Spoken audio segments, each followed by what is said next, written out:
आज के इस डीप डाइव चर्चा में हम भारत के अंतरिक्ष कार्यक्रम पर बात करने वाले हैं। हाँ, और ये टॉपिक वैसे भी काफी दिलचस्प है। बिल्कुल। तो हमारे पास जो नोट्स है ना, उनका मेन फोकस यूपीएससी और पीसीएस जैसी एग्जाम्स की तैयारी पर है। मतलब फैक्ट्स को एक रोचक कहानी की तरह समझना। सही कहा, क्योंकि हिस्ट्री और फैक्ट्स को सिर्फ रटना थोड़ा बोरिंग हो सकता है। वही तो हमारा मिशन ये जानना है कि आईएसआरओ आखिर दुनिया के सबसे सफल और किफायती स्पेस प्रोग्राम्स में से एक कैसे बन गया। शुरुआत तो देखिए 15 अगस्त 1969 से होती है, जब आईएसआरओ की स्थापना हुई थी। हाँ, बेंगलोर में इसका हेडक्वार्टर है और विक्रम साराभाई जी का एक बड़ा विजन था इसके पीछे। ये सब तो बेसिक फैक्ट्स हैं जो एग्जाम में आते ही हैं। हाँ, पर यहाँ एक दिलचस्प बात है। भारत की स्पेस जर्नी अचानक 1969 में शुरू नहीं हुई थी। अच्छा? हाँ, मतलब इसके बीज बहुत पहले बो दिए गए थे। जैसे 1962 में इनकोस्पार की स्थापना हुई थी। ओह हाँ, और 1963 में थुम्बा से वो पहला साउंडिंग रॉकेट लॉन्च हुआ था। एकदम से। तो 1969 तो बस एक नया नाम और नई दिशा थी।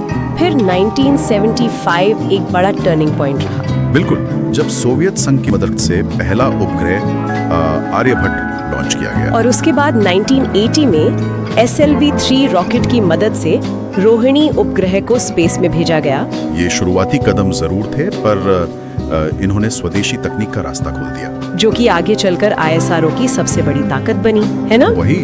अब अगर इस सफर को और गहराई से समझें तो लॉन्च व्हीकल्स यानी प्रक्षेपण यान का विकास समझना बहुत जरूरी है एग्जाम्स के लिए। तो शुरुआत PSLV से होती है। हाँ, 1994 से आईएसआरओ को एक भरोसेमंद रॉकेट चाहिए था और PSLV उनका सबसे रिलायबल साथी रहा है। ये वही PSLV है ना जिसने चंद्रयान 1 और मंगलयान को स्पेस में भेजा था। सही पकड़ा, पर PSLV की एक लिमिट थी।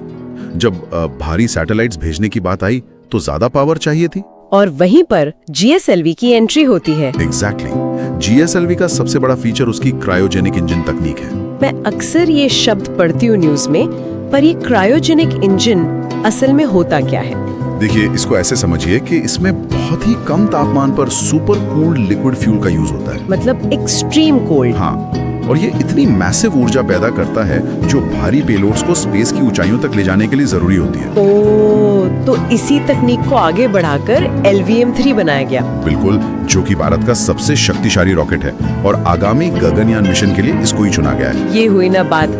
अब जब रॉकेट्स की ताकत बढ़ी तो हमारे मिशंस ने दुनिया को हैरान कर दिया। और एग्जाम में इन्हीं मिशंस की प्रथम उपलब्धियों पर सबसे ज्यादा सवाल आते हैं। हाँ, फर्स्ट बहुत पूछते हैं। जैसे 2008 का चंद्रयान 1, जिसने चांद पर पानी के अणुओं की खोज की थी। और फिर 2013 में मंगलयान, मेरा पर्सनल फेवरेट।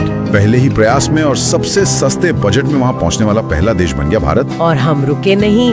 2023 में चंद्रयान 3 ने चांद के दक्षिणी ध्रुव पर सक्सेसफुल लैंडिंग की। ऐसा करने वाला भारत दुनिया का पहला देश है। उसके तुरंत बाद आदित्य L1 का लॉन्च हुआ, जो L1 पॉइंट से सूर्य का अध्ययन कर रहा है। ये L1 पॉइंट एक तरह का ग्रेविटेशनल स्वीट स्पॉट होता है ना। हाँ, पृथ्वी और सूर्य के बीच। यहाँ स्पेसक्राफ्ट बिना ज्यादा फ्यूल खर्च किए स्थिर रह सकता है और लगातार सूर्य पर नजर रख सकता है। अमेजिंग। इन मिशंस का असर सिर्फ स्पेस तक लिमिटेड नहीं है। नाविक का ही उदाहरण ले लीजिए, जिसको अक्सर लोग सिर्फ विदेशी GPS का देसी वर्जन बोल देते हैं, जो कि गलत है। नाविक भारत का अपना स्वतंत्र रीजनल नेविगेशन सिस्टम है। मतलब विदेशी GPS पर हमारी निर्भरता अब कम हो गई है। वही, और इसके अलावा मौसम का पूर्वानुमान हो या डिजास्टर मैनेजमेंट, हर जगह इन स्पेस मिशंस का बड़ा रोल है। ये सब जानकर एक अलग ही प्राइड फील होता है। पर अब आगे क्या? आगे गगनयान जैसा ह्यूमन मिशन है, शुक्रयान 1 है और चंद्रयान 4। चंद्रयान 4 जिसमें वहाँ से मिट्टी के सैंपल वापस लाने का प्लान है। तो निष्कर्ष यही निकलता है कि कम बजट में विश्व स्तरीय क्षमता हासिल करना इसरो से बेहतर कोई नहीं जानता। एकदम।